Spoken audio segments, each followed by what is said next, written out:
বলা হয় যে গণভোটের রায় বাস্তবায়নের জন্য সংবিধান সংস্কার পরিষদ গঠন করতে হবে। মানলাম, আমরা নির্বাচিত হয়েছি সাংবিধানিক ভোটে। নির্বাচন কমিশনের দুইটাই এখতিয়ার, একটা হচ্ছে জাতীয় সংসদের নির্বাচন অনুষ্ঠান করা, আর একটা হচ্ছে রাষ্ট্রপতির নির্বাচন অনুষ্ঠান করা। এটা হচ্ছে কনস্টিটিউশনাল ম্যান্ডেট, যেটা নির্বাচন কমিশন পালন করতে বাধ্য। কিন্তু আরেকটা আইন হয়েছে গণভোটের জন্য, এটা আমরাও প্রস্তাব করেছিলাম, যেহেতু আইনি ভিত্তি চেয়েছেন সবাই জুলাই জাতীয় সনদের, যে জনগণ কি বলে আমরা দেখি। সেখানে জুলাই জাতীয় সনদ যেভাবে স্বাক্ষরিত হয়েছে, রাজনৈতিক সমঝোতার দলিল হিসেবে ঐতিহাসিকভাবে যেটা স্বাক্ষরিত হয়েছে, তার উপর ভিত্তি করে জুলাই জাতীয় সনদের পক্ষে এদেশের জনগণ আছে কি নাই সেই প্রশ্নে গণভোট হতে পারে, এবং সেটা একদিনে হবে না, 2 দিনে হবে। সেই বাহাস অনেকদিন হয়েছে, অতঃপর একদিনে অনুষ্ঠিত হয়েছে। এবং সেই ব্যালটে গণভোটে হ্যাঁ এবং না লেখা ছিল, কিন্তু এই আদেশটা মাঝখানে জারি করে আরেকটা প্রশ্ন ওখানে ইন্ট্রোডিউস করে দেয়া হয়েছে, যে এই প্রশ্নে গণভোট দেয়া হলো 4টা প্রশ্ন, যে প্রশ্নের মধ্যে একটা বিশাল প্রশ্ন জুলাই জাতীয় সনদের সমঝোতা হয়নি। এটা একটা জবরদস্তিমূলক আরোপিত আদেশ করে সেই আদেশের একটা প্রশ্ন গণভোটের মধ্যে দেয়া হলো, যেটা আমার পড়তে লাগছে 3.5 ঘন্টা। জনগণ সেটা পড়ে হ্যাঁ এবং না দিয়েছে কিনা আমি জানি না।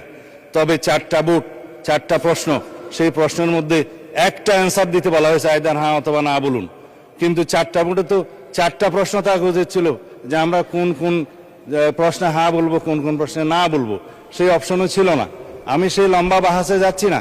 তারপরও গণভোটের রায় যদি বাস্তবায়ন করতে হয়, সেই গণভোট এই আইন অনুসারে, সেই রায় অনুসারে সংবিধানে আগে সংস্কার আসতে হবে, সংবিধানে সংশোধন আসতে হবে।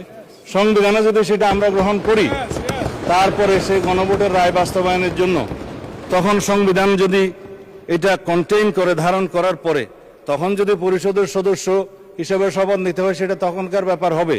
সেটা আমরা let us have debate on it.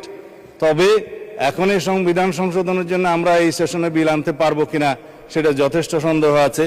এই কারণে যে 133টা অধ্যাদেশ এখানে উত্থাপিত হয়েছে প্রথম দিনে, আজকে হয়তো মাননীয় আইনমন্ত্রী সেগুলা বিশেষ কমিটি দেওয়ার জন্য প্রস্তাব করতে পারেন। তারপরে সেটা স্ক্রুটিনি হবে, রিপোর্ট পেশ হবে, সময় আছে 30 দিন। এটা কোনো কার্য দিবস নয়, পঞ্জিকা দিবস। 30 দিনের মধ্যে এই অধ্যাদেশগুলো সম্পর্কে আমাদেরকে ফয়সালা করতে হবে। এখন সেই অধ্যাদেশগুলো ফয়সালা করতে গিয়ে 15 দিন এখন লম্বা ছুটিতে, 29 তারিখের আগে আপনি আর সেশন করতে পারছেন না আজকের পরে। তখন এগুলো করতে করতে এই সেশন চলে যাবে। তারপরের সেশনে আপনার বাজেট অধিবেশন। বাজেট অধিবেশনের সময় যদি আপনারা অ্যালাউ করেন যে সংবিধান সংশোধনের বিষয়ে এই হাউস সিদ্ধান্ত নেয়, কার্য উপদেষ্টা কমিটিতে যদি সিদ্ধান্ত হয়, তখন বাজেটের এই সেশনের মধ্যেও সংবিধান সংশোধনের জন্য কমিটি করে তারা এই জুলাই জাতীয় সনদকে সেখানে ধারণ করে সংবিধান সংশোধনের জন্য বিল উত্থাপন করতে পারে।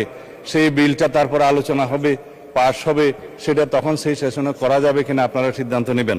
আমি পজিটিভলি যাচ্ছি, আমি কোনো কিছু অস্বীকার করছি না। জনরায়কে সম্মান দিতে হবে, কিন্তু সেটা সাংবিধানিকভাবে দিতে হবে, আইনগতভাবে দিতে হবে। এখানে ইমোশনের কোনো জায়গা নাই।